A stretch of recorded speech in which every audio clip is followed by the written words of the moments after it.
nothingness, and then, bang, giving birth to an endless expanding existence of time, space, and matter. Now see further than we've ever imagined, beyond the limits of our existence, in a place we call the universe. In space, threats can come from any direction. Meteors from deep space, invisible but deadly bursts of radiation from the sun, otherworldly landslides from above, and Marsquakes from below. Outer space is the last place you want to be as a human being. What makes fire more deadly in orbit than on Earth? What happens to someone exposed to the harsh extremes of outer space? The saliva, the blood, goes from a liquid state to a gaseous state. Buckle up and prepare for space disasters.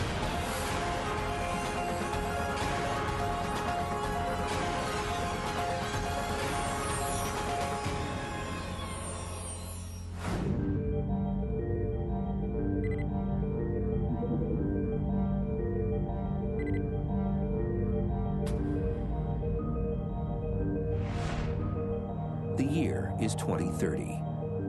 A crew of astronauts simply hits the up button in a space elevator.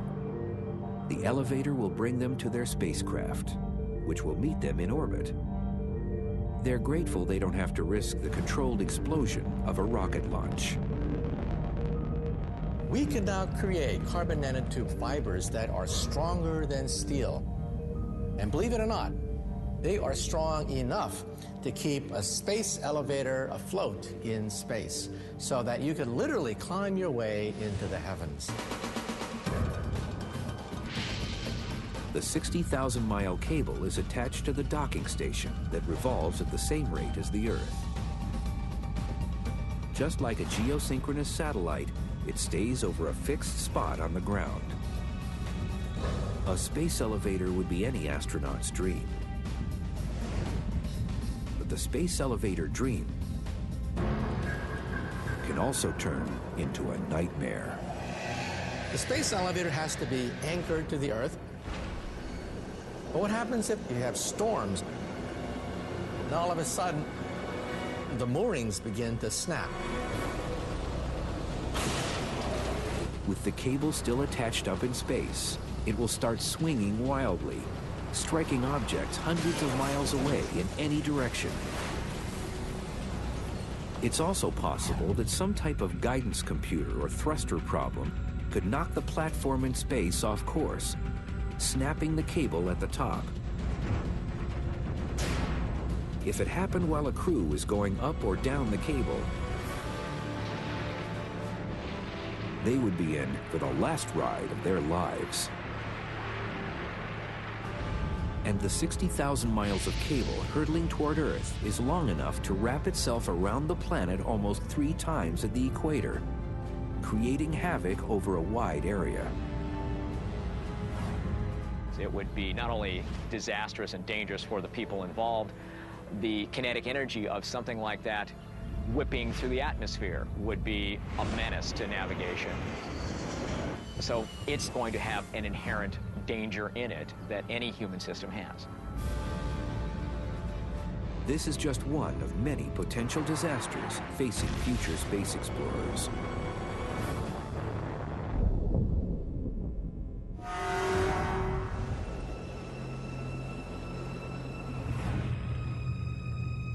Living in space will also involve grave dangers.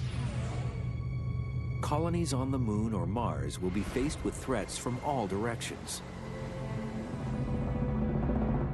especially above, where sudden spikes of radiation can turn deadly.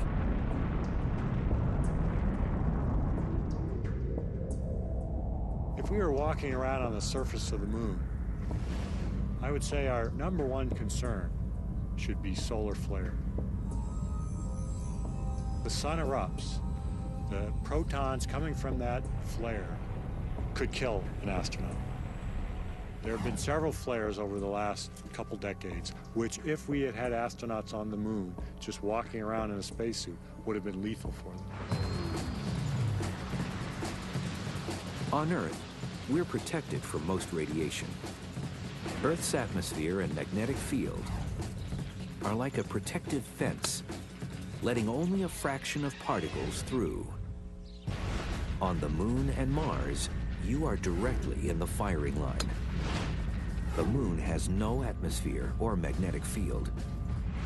Mars has very little atmosphere and only weak localized magnetic fields. NASA takes the solar flare threat seriously because it has already come close to killing Apollo astronauts. The Apollo lunar landing crews were quite fortunate.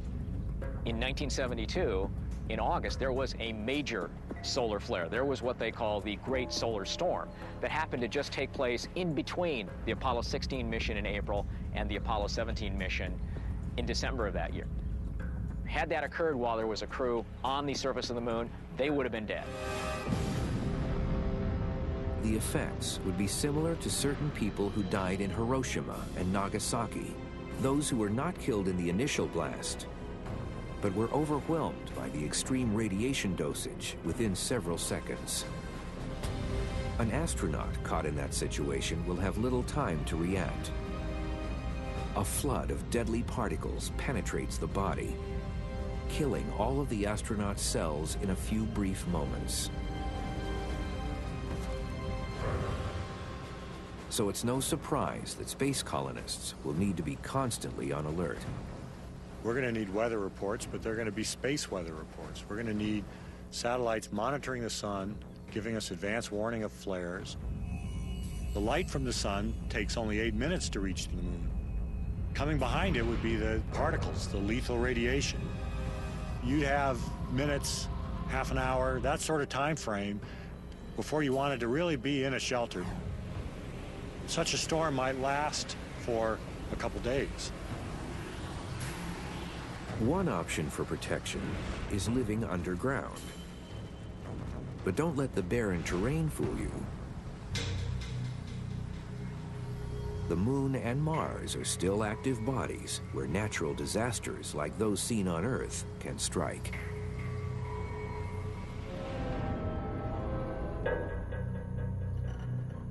I'm here in the Mojave Desert in a cave created by a lava flow, underneath 5 or 6 feet of rocks. Well, being underground in a cave may be an option for habitation on the Moon or on Mars. On the surface of the Moon and Mars, there's radiation from the sun, there's cosmic radiation. On Mars, there's dust storms. If we're underground, well, we're safe from those hazards, but we have other hazards. Imagine being in this cave when there's quakes, rocks falling down, crushing us, pinning us. A Moon or Mars quake could also threaten an above-ground colony. The Moon and Mars don't have tectonic plates like the ones that cause most of Earth's quakes and volcanic eruptions, and there are no signs of active volcanoes. But the Moon and Mars do have hot cores. So as the pressure from that heat heads to the surface, the shaking starts. And where there's quakes, there's often another disaster. Just recently, we've seen a landslide occurring on Mars. It was captured with the cameras in orbit. So we know this does happen. And that can be hard to predict. We might put our base someplace which appears perfectly safe, and then a few years later realize that there's a landslide hazard. Scientists are still unsure what started the 2008 landslide near the North Pole of Mars. It was in an icy area, and researchers believe most of the slide material was ice. That's just the type of place a colony might be located to take advantage of converting the ice to drinkable water.